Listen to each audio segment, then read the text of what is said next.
Halo Sobat Jatim, kembali lagi di podcast Ruang Informasi bersama saya Yohanes Fandi di episode ke-69 kali ini. Sobat Jatim, kali ini kita akan ngobrolin topik yang lagi hangat dan penting banget ini, apalagi buat masa depan anak-anak khususnya di Provinsi Jawa Timur, yakni membedah program cek kesehatan gratis anak sekolah di Provinsi Jawa Timur.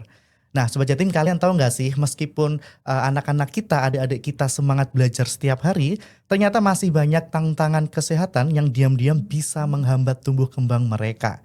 Mulai dari anemia, gangguan penglihatan, sampai masalah gizi banyak yang luput dari perhatian kita.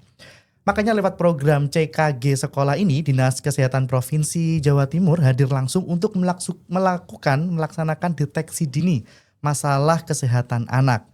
Dan kali ini saya tidak sendiri, saya sudah kedatangan tamu yang sangat luar biasa. Ada Ibu Dr. Waritsa Sukarjia. Selamat siang Ibu. Siang Mas Fandi. Iya, gimana Ibu hari ini kondisinya? Sehat? Insya Allah sehat. Insya Allah sehat. Baik, beliau adalah Kepala Bidang Kesehatan Masyarakat dari Dinas Kesehatan Provinsi Jawa Timur. Nah, saya bersama Bu Waritsa akan sharing langsung ya Bu, ke kita tentang seluk-beluk program ini. Mungkin Bu, nanti kita akan membahas berbagai permasalahan, misalnya contohnya adalah gimana sih pelaksanaan program ini di Jawa Timur, lalu siapa saja yang menjadi sasaran utamanya, jenis pemeriksaannya apa saja, sampai bagaimana upaya menjangkau daerah-daerah yang terluar. Baik. Oke, Ibu, kita tahu anak-anak dan remaja ini kan adalah masa depan bangsa Indonesia. Oke. Tapi kenapa sih mereka perlu mendapat perhatian khusus dalam peningkatan kesehatan masyarakat? Iya, terima kasih Mas Fandi. Sobat Jatim, di Jatim ini permasalahan untuk anak usia sekolah dan remaja memang masih menjadi perhatian, menjadi prioritas. Karena apa? Ternyata dari berbagai survei yang dilakukan oleh kesehatan, Kemenkes dalam hal ini, itu status gizi pada anak sekolah dan remaja masih menjadi permasalahan. Khususnya mungkin yang perlu diketahui dari program gizi yang sudah diketahui oleh Bapak Ibu, Sobat Jatim semua. Jadi yang pertama adalah masalah status gizi yang mungkin sekarang ini bukan hanya berat badannya yang berkurang Mas Fandi, tapi juga masalah overweight atau gemuk atau obesitas. Itu yang menjadi permasalahan. Terus yang kedua, tadi sudah disebutkan terkait permasalahan anemia. Anemia pada remaja putri ini masih menjadi prioritas. Jadi Kemenkes pun sudah memberikan program khusus ya untuk penanganan anemia pada remaja putri. Selain status gizi yang juga menjadi permasalahan bagi remaja kita, yaitu tentang mungkin ini hal yang remeh begitu ya, terkait yang remeh ini yang tidak diperhatikan. Nah, tapi sebenarnya ini penting gitu ya. Terkait perilaku hidup bersih dan sehat. Perilaku hidup bersih dan sehat. Kita sudah beberapa tahun lalu ada COVID begitu ya. Bagaimana kita menjaga kebersihan? Betul. Cuci tangan. Iya, semua disemprot disinfektan. Betul, bagaimana kita benar-benar bersih gitu ya Bu ya. Ini yang harus tetap kita jaga. Iya, jangan ditinggalin lagi. Betul. Tapi ini ternyata ya ini masalah yang remeh. Betul. Tapi pembiasaan untuk cuci tangan ini masih belum ya. Belum. Oke. Terus yang mungkin sekarang anak-anak Gen Z ya. Permasalahan pada Gen Z dan Alpha. Oh, Gen Z dan Alpha ada sekarang ya. Oke ya. Itu permasalahan adalah mager. Malas gerak, malas olahraga gitu ya. Malas olahraga karena olahraganya olahraga virtual. Jadi yang berotot bergerak jempolnya, jari-jarinya begitu.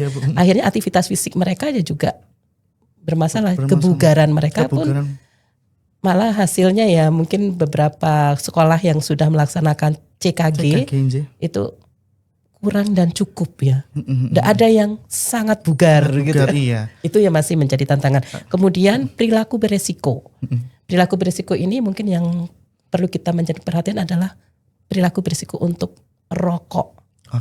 Karena ternyata usia anak sekolah SD itu sudah mulai mencoba. Tapi kalau sudah mulai SMP, SMA bukan mencoba lagi. Bul itu ya Bu. Itu.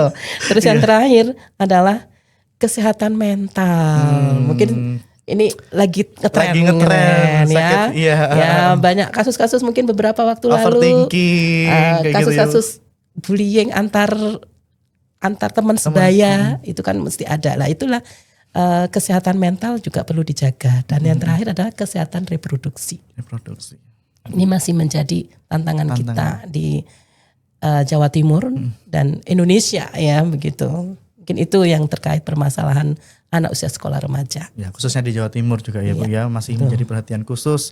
Tadi mulai dari hal yang remeh ya, tapi itu buat keberlanjutan itu sangat penting. Dari cuci tangan, lalu gerakan mager kayak gitu itu kan pengaruh buat imun kita juga ya Bu ya. Semakin kita mager, semakin kita tuh sakit-sakitan seperti itu mungkin ya.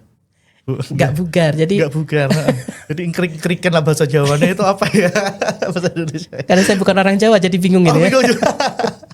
Baik. Ibu, kalau bicara soal masalah kesehatan, kira-kira apa saja sih tantangan yang paling umum yang dialami anak usia sekolah dan remaja yang mungkin paling umum Bu? Paling umum ya, hasil dari CKG. Yang terbanyak gitu ya dari hasil CKG. Ini sebenarnya bukan anak sekolah tapi CKG yang bersifat umum. Kemarin itu yang hari ulang tahun. Itu ternyata kasus gigi. Jadi karies pada gigi itu menjadi permasalahan yang berkontribusi yang terbanyak. Kedua, masalah ya ini kegemukan seperti saya nih ya. Bukan kegemukan Bu, itu kayak bajunya aja yang nggak pas sama kayak saya. Adalah obesitas juga menjadi permasalahan ya. Terus yang ketiga mungkin yang sudah perlu dipahami itu karena banyak kasus stroke ya, hipertensi. Ternyata pada itu karena apa Bu? Ya itu tadi. Makanan yang nggak sehat juga ya.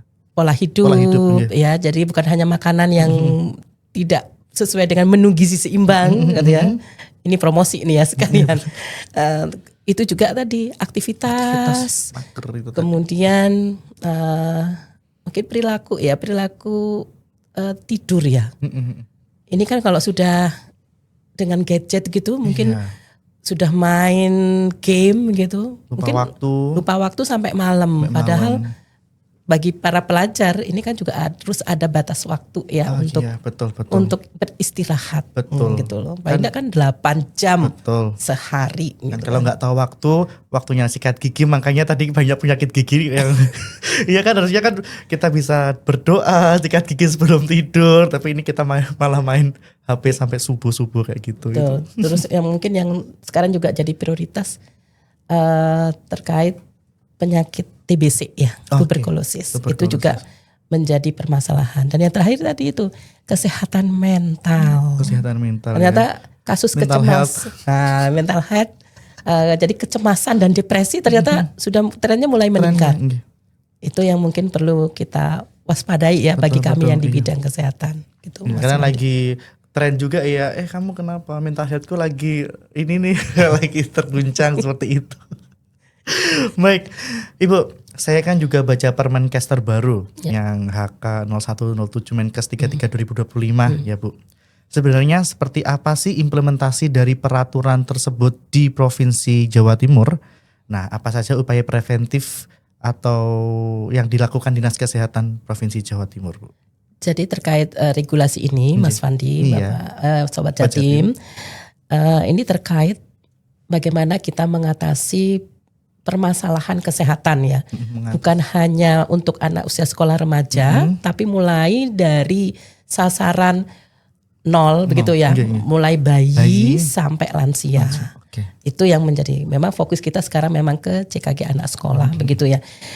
Program ini adalah program pemeriksaan kesehatan gratis, jadi menjadi program prioritas dari Presiden Prabowo begitu.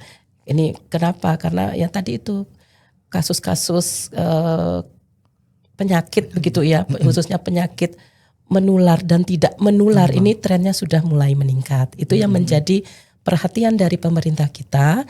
Jawa Timur pun juga mengimplementasikan begitu bagaimana kejadian atau angka kesakitan ya itu bisa menurun. Salah satunya dengan kegiatan untuk promotif. Jadi bagaimana kita mempromosikan untuk melakukan screening secara kesehatan, pribadi ya, Bu, ya. Secara pribadi, kemudian dilanjutkan nanti preventifnya, yaitu harus dideteksi secara dini untuk personal. Jadi sekarang bukan komunitas begitu ya. Jadi personal pun harus dicek, karena mungkin angka kemarin itu SPM kami gitu ya, standar pelayanan minimal untuk bidang kesehatan itu memang tercapai begitu ya, tapi apakah benar secara kualitas itu tercapai? Seperti itu, Mas Fandi. Ya, mungkin ada tips, Bu, yang tadi yang terkait kita harus melaporkan badan kita. Kan biasanya kan ada nih kayak, aduh di siapa ya, kayak gini-gitu loh, Bu. Atau mungkin dia malu nulis, aku kok sakit batuk terus, seperti itu. Nah, mungkin ada tips buat Sobat Jatim, Ibu, terkait hal itu. Jadi sebenarnya dengan cek kesehatan gratis ini, harapan kami seluruh masyarakat untuk jujur kondisi kita nih sekarang nih lagi seperti apa. Mohon maaf nih, saya sekarang kan lagi flu ya. Saya sekarang lagi flu. Berarti saya harus periksa ini ya. Tapi karena saya dokter ya periksa sendiri aja ya. Iya, minum obat. Bawa bekalnya bukan bekal itu, bekalnya udah obat dari rumah. Ya, seperti itu. Jadi kejujuran. Baik itu untuk kesehatan fisik kita ya. Termasuk juga kesehatan mental kita. Jadi kalau sekarang beberapa waktu lalu mungkin ya Sobat Jatim ada ya mungkin ya kasus-kasus mohon maaf ya, tanda kutip bunuh diri begitu kan. Itu karena apa begitu? Ternyata sudah ada riwayat katanya depresi sebelumnya. Nah, ini kalau kita tahu lebih awal itu untuk tata laksananya lebih mudah. Jadi tidak sampai kasus menjadi sedang dan berat begitu. Betul. Jadi mulai awal kita sudah terdeteksi, tata laksananya mungkin lebih baik lagi. Pasti tenaga kesehatan kan udah, ini butuh penanganan seperti ini dari awal. Jadi supaya tidak terjadi hal-hal yang tidak diinginkan kan, Bu ya. Iya. Nah, itu Sobat Jatim. Jadi memang harus kita itu jujur apa yang kita rasakan. Lalu memang kalau kita sedang tidak baik-baik saja ngomong ya, Bu ya. Karena di Provinsi Jawa Timur sendiri juga banyak rumah sakit ya, fasilitas kesehatan juga yang bisa digunakan, apalagi dengan adanya program cek kesehatan gratis ini, udah gampang banget lah, mau apa lagi gitu loh, Bu, intinya. Mengaksesnya juga udah gampang banget nih, bisa cek di websitenya Dinkes atau dimanapun pasti ada semua. Jadi untuk Sobat Jatim langsung aja kalau misalnya lagi mental breakdown langsung aja cek kesehatan gratis. Baik, Ibu, untuk program cek kesehatan gratis sekolah sendiri nih, apakah ada klasifikasi usia atau jenjang sekolahnya, Bu? Dan sejauh ini berapa sih jumlah sasaran anak di Jawa Timur yang ditargetkan menerima manfaatnya? Iya, jadi CKG ini sebenarnya ada 3 jenis. Yang pertama CKG pada hari ulang tahun begitu ya, yang sudah dilaksanakan. Terus yang kedua ini CKG anak sekolah. Sekolah madrasah pondok pesantren. Sekolah rakyat saya tambahkan lagi ya. Sekolah madrasah pesantren sekolah rakyat. Ya. Terus yang ketiga PKG khusus untuk ibu hamil dan balita. Terkait jenjang, kalau anak sekolah madrasah pondok pesantren sesuai dengan ini ya, tingkatan SD dan sederajat ya. Itu usia 7 sampai 12 tahun. 7 sampai 12 tahun. Itu ada 13 item jenis pemeriksaan. Oh, ada 13 item jenis. Saya sebutkan nih ya, biar Jadi yang pertama pemeriksaan status gizi. Kemudian tadi resiko merokok. Ini kan ditanyakan kalau ini ya, isi kuesioner begitu. Tapi khusus untuk kelas 5 dan 6. Kemudian tingkat aktivitas fisik. Ini khusus untuk kelas 4 dan 6 sampai 6 gitu ya. Kemudian pemeriksaan tekanan darah, gula darah ini bukan diperiksa ya, nanti yang pada takut semua yang SD ya. Gula darah ini kita bertanya begitu ya, mungkin ada riwayat enggak keluarganya begitu ya, gitu yang seperti itu. Kalau dicek takut semua. Kalau dicek nanti dijublis semua pada takut semua begitu ya, masih anak-anak. Kemudian screening untuk tuberkulosis ini juga kuesioner juga ditanya gitu kan. Kuesioner ya, Bu ya. Kuesioner. Jadi kuesioner, tapi kalau sudah mengarah indikasi ya nanti ada pemeriksaan lanjutannya seperti itu. Kemudian pemeriksaan indera. Indera ini ada 2, telinga dan mata. Jadi ini benar-benar harus dilakukan karena ternyata anak-anak kita kan sering lihat HP begitu Betul. ya, atau pakai headset atau seperti itu.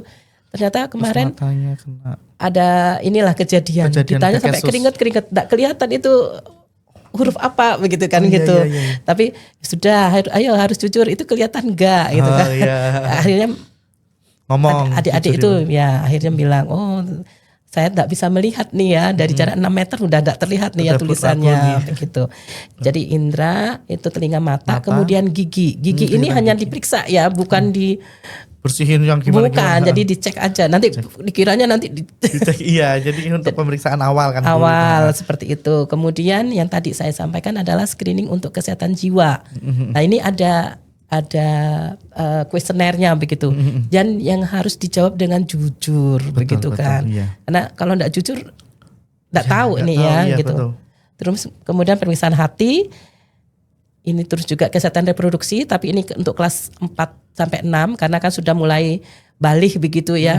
Mungkin yang sudah perempuannya sudah menstruasi, mungkin yang laki-laki sudah inilah mimpi basah begitu ya. Mungkin kan anak-anak SD kan sudah mulai ya.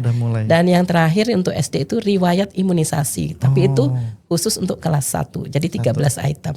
Kemudian yang SMP itu umur 13 sampai 15 tahun. 13 sampai 15. Itu ada 15 item pemeriksaan. Tambahannya ya sama seperti 13, cuma tambah 2. Itu pemeriksaan tadi yang anemia. Oh, yang anemia. HB ya. Karena kan mungkin udah yang menstruasi tadi itu ya. Ya, pemeriksaan untuk remaja putri, untuk kelas 7 begitu. Kemudian ditambah pemeriksaan ini talasemia. Begitu semia. Sama darah juga sama dicubles gitu ya. Dan riwayat imunisasinya khusus untuk kelas 9 putri itu HPV. Jadi yang terkait leher rahim ya gitu ya, nanti kanker leher rahim itu. Kemudian SMA 16 sampai 17 tahun itu 14 item. Tambahnya itu dari yang 13 tadi tambah pemeriksaan anemia. Itu aja. Jadi HB-nya diperiksa. Tuh. Ini yang mungkin sebenarnya tidak banyak tindakan, lebih banyak ke kuesioner yang harus diisi. Tindakannya sedikit begitu ya. Tapi itu harus jujur, Bu. Jadi kuesioner itu jangan aduh ini saya udah mau kebelet mainan game dicentang aja apa yang kayak ngawur kan. Inilah yang mungkin kami butuh bantuan orang tua atau wali murid untuk ini anak-anak ini bisa mengisi dengan benar begitu kondisinya dia. Makanya kami butuh persetujuan dari orang tua seperti itu atau wali muridnya. Gitu, Mas Fandi. Iya, berarti memang tadi ada 3 ya Bu ya, CKG-nya itu yang tadi hari ultah, CKG sekolah, madrasah, pesantren, juga ada sekolah rakyat, lalu juga CKG ibu hamil dan lain-lain seperti itu. Balita. Dan balita seperti itu ya. Dan banyak juga ya pemeriksaannya dari klasifikasi umur 7 sampai 12, 13 sampai 15, 16 sampai 17 dan menurut saya lengkap sih tadi Bu pemeriksaannya. 13 lalu yang SMP tadi ada tambahan 2, anemia sama talasemia. Lalu yang SMA ada penambahan untuk anemia. Ya. Baik. Nah, Bu, program ini tentu punya tujuan jangka panjang. Tapi indikator keberhasilannya sendiri itu diukur dari apa aja, Dok? Mungkin dari penurunan anemia atau perbaikan status gizi seperti itu. Ya. Karena tadi kan kasusnya banyak yang akan diperiksa begitu ya. Pertama tentang status gizi, kita fokus memang untuk anemia. Bagaimana nanti indikator keberhasilan untuk penurunan angka anemia ini. Salah satunya ada program ya, kemarin kan kita sudah ada program itu dari Kemenkes terkait aksi bergizi dan pemberian tablet tambah darah. Bagi remaja putri itu 1 tablet per minggu. Itu harapan kami nanti dengan pemberian tablet tambah darah kasus anemia ini akan menurun. Begitu juga dengan aktivitas fisik. Kalau dulu mungkin sebenarnya penjaringan kesehatan peserta didik ini sudah lama. Sejak saya SD pun kayaknya sudah ada. Cuma mungkin untuk tes kebugaran ini kita minta kerjasama dari guru PJOK ya. Sebenarnya sudah ada sih kegiatan untuk tes kebugaran begitu. Ini yang kita lihat nanti apakah status kebugaran ini dia kurang cukup atau bugar atau sangat bugar. Karena nantinya harapannya kalau adik-adik kita peserta didik ini sehat begitu ya atau bugar, itu kan angka absensinya tidak banyak. Jadi dia hadir terus begitu, prestasinya juga meningkat. Jadi indikator keberhasilannya itu. Jadi prestasinya meningkat. Kemudian angka kesakitannya, absen yang sakit, izin sakit itu berkurang. Itu tuh salah satu indikator keberhasilan dari CKG anak sekolah. Seperti itu Mas Wan. Baik. Nah, kalau ini tadi kan udah ngobrolin tentang murid nih Bu, murid dari SD sampai SMA ini udah dicek. Tapi bagaimana dengan guru-guru atau tenaga pendidiknya Bu? Apakah mereka juga mendapatkan pemeriksaan atau PKG khusus? Kalau khusus tadi kan sudah ini ya, ada 3 jenis PKG. Jadi kalau tenaga pendidik karena masuk dewasa, usia dewasa dia masuk di PKG yang hari ulang tahun. Oh, yang PKG hari ulang tahun. Ya, tapi bukan pada hari ulang tahun sekarang. Tidak ulang tahun pun monggo. Silakan pergi ke puskesmas ya. Karena sekarang ini kan memang fasilitas pelayanan yang melayani CKG ini adalah puskesmas. Jadi bedanya ya, ini bedanya CKG hari ulang tahun dengan sekolah. Kalau hari ulang tahun itu pasti masyarakatnya yang aktif datang ke fasilitas pelayanan kesehatan, dalam hal ini ke puskesmas. Tapi kalau PKG anak sekolah, petugas kesehatan yang aktif yang jadi yang hadir ke sekolah, madrasah, pondok pesantren, gitu seperti itu.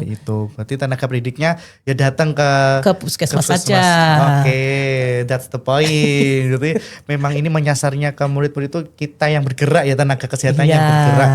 Seperti itu. Karena kalau anak sekolah kan hari kerja, hari sekolah kan belum bisa mengakses ya, pergi ke ini kemana-mana.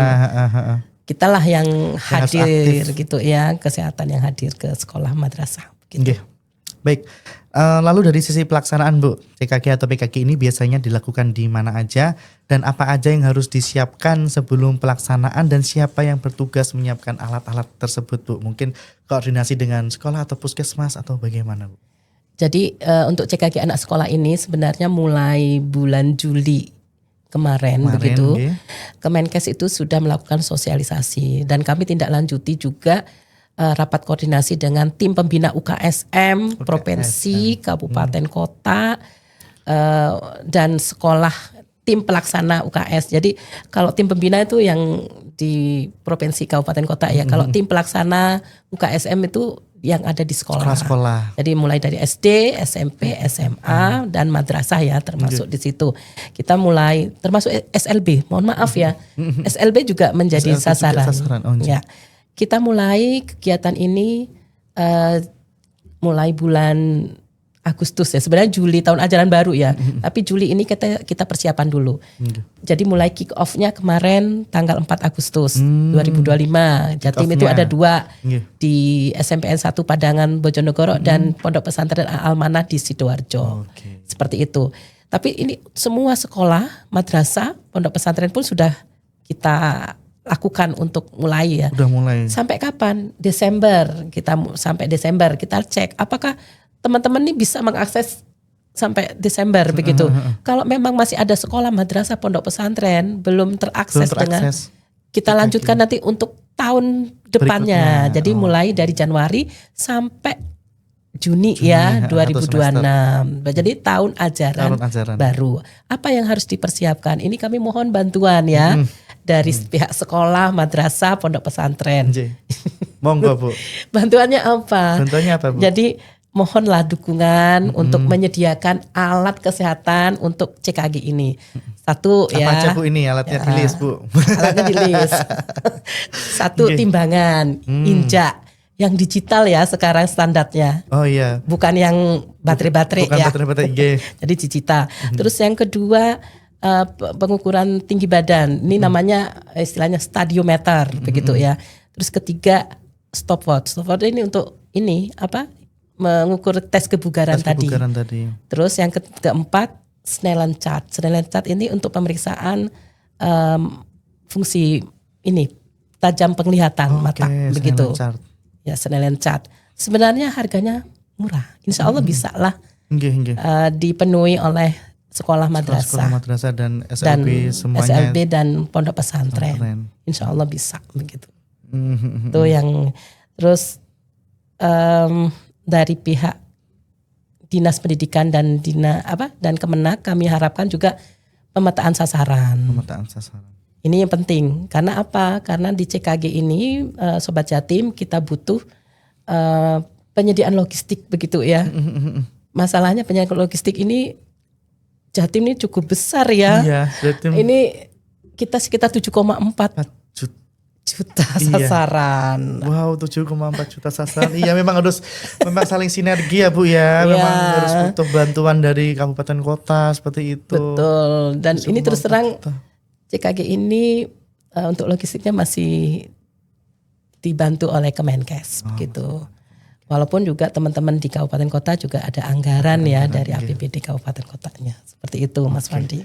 Baik, tadi dari Ibu mohon bantuan nih buat timbangan digital, pengukuran tinggi badan, stopwatch buat mengukur kebugaran supaya 7,4 juta jiwa gimana Bu kalau nggak ada bantuan ini. Mohon bantuan ya Sobat Jatim seperti itu Bu ya. Baik, untuk di Jawa Timur sendiri berarti dimulai sejak awal Agustus, awal ajaran baru ini ya Bu ya? Iya, jadi 4 Agustus ini kemarin ada kick off. Kick off yang di Bojonegoro, di Bojonegoro. Ini kan dilakukan kalau yang di Bojonegoro oleh Pak Menko PMK. Pak Menko. Terus yang di Sidoarjo oleh Wakil Menteri Agama. Oke, baik. Nah, ini yang menarik nih Bu. 7,4 juta jiwa. Nah, untuk daerah-daerah terpencil, bagaimana strategi Dinas Kesehatan Jawa Timur ini agar program ini tetap bisa menjangkau mereka Bu? Dan kalau ada anak ini Bu yang tidak sekolah, misalnya putus sekolah, apakah tetap bisa mendapatkan layanan ini Bu? Iya, jadi makasih ya Mas Fandi. Ini yang tantangan memang di Jawa Timur. Karena kita punya daerah kepulauan ya. Di Sumeneb dan Gresik juga ada. Kemudian ada juga di Sampang ya sama Probolinggo ya. Nah, ini yang menjadi tantangan bagaimana sih untuk akses layanan CKG di kepulauan. Insya Allah kan di kepulauan juga ada puskesmas. Kalau tidak ada puskesmas mesti ada puskesmas pembantu atau Ponkesdes. Di situ kita bisa mengakses. Tapi kalau misalnya ini kolaborasi dengan Kominfo nih. Iya Bu. Sedikit promosi ya. Monggo. Beberapa waktu lalu kita kan ada pelayanan kesehatan bergerak di Kepulauan Sumeneb.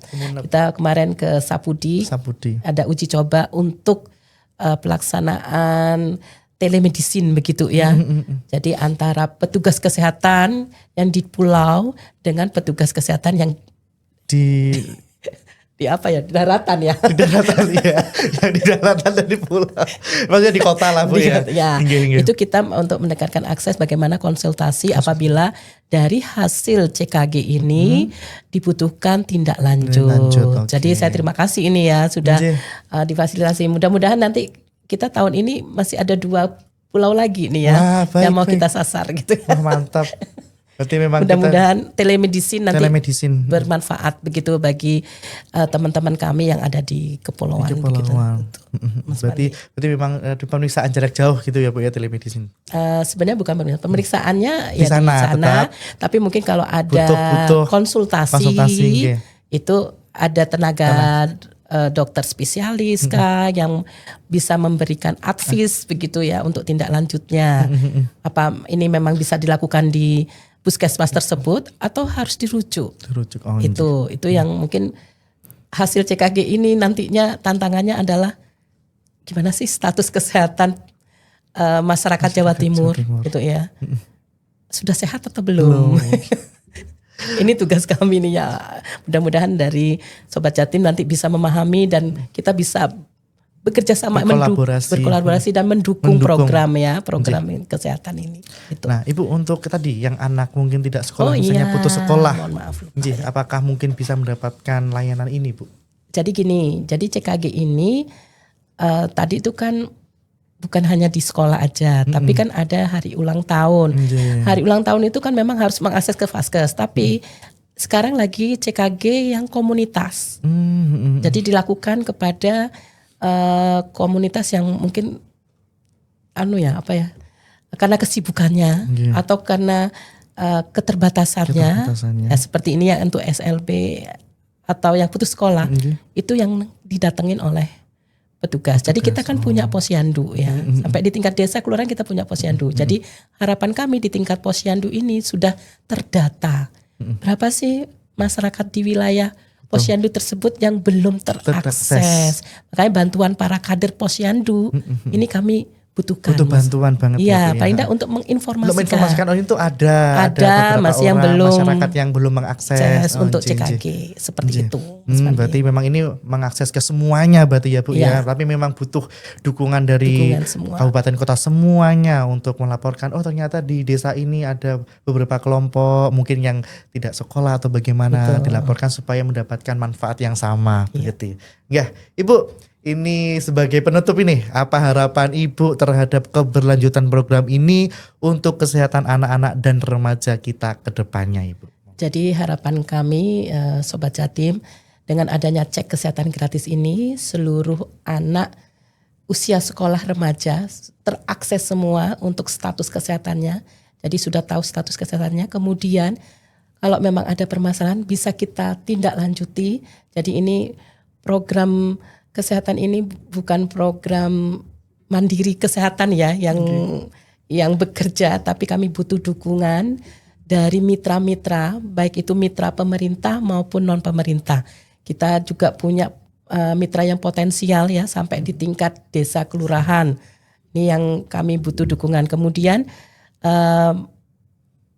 keterlibatan dari tim pembina UKSM. Ini apa UKSM? Usaha Kesehatan Sekolah Madrasah ya. Tadi kok UKS ya, ternyata UKS. Dulu UKS. Sekarang ada M-nya. Ya, ada madrasahnya. Kami berharap dengan ada kegiatan cek kesehatan gratis ini kita nanti bisa berkolaborasi. Jadi biar tercapai generasi emas Indonesia menjadi SDM unggul nanti di tahun 2045. Itulah harapan kita terkait CKG anak sekolah, Mas Fandi. Baik Ibu, terima kasih banyak atas waktunya sudah berbagi informasi terkait CKG di Provinsi Jawa Timur ini, dan pun Sobat Jatim semoga mendapatkan insight yang sama seperti saya mendapatkan banyak sekali insight dari Ibu dan hari ini kita jadi makin paham bahwa menjaga kesehatan anak usia sekolah bukan cuma soal hari ini, tapi soal investasi masa depan. Karena tadi generasi sehat adalah fondasi utama Indonesia Emas 2045. Dan program kesehatan gratis dari negara ini bukan cuma soal pemeriksaan rutin, tapi bentuk nyata keberpihakan negara pada tumbuh kembang anak-anak kita di Jawa Timur, dari kota sampai pelosok, dari sekolah umum sampai madrasah dan pesantren dan juga SLB seperti itu Ibu ya. Semoga setelah ini Sobat Jatim makin banyak pihak yang terlibat dan peduli, dari sekolah, guru, orang tua, posyandu, apapun itu Ibu, sampai lingkungan sekitar, semua bisa jadi bagian dari ekosistem kesehatan anak yang lebih baik. Baik, sekali lagi Bu, terima kasih banyak atas waktunya sudah berkunjung lagi. Berkunjung lagi ke Kominfo Jatim. Semoga setelah ini kita bertemu lagi ya Ibu. Iya, insya Allah. Masih banyak program yang lain. Banyak program yang lain harus kita sampaikan ke Sobat Jatim. Dan tentu terima kasih juga untuk Sobat Jatim atas waktunya dan tentu sudah setia mendengarkan podcast ini sampai akhir. Dan akhir kata, saya Yones Fandi, Ibu Waritsah, dan seluruh kru yang bertugas dari Dinas Kominfo Jatim mengucapkan terima kasih dan sampai jumpa.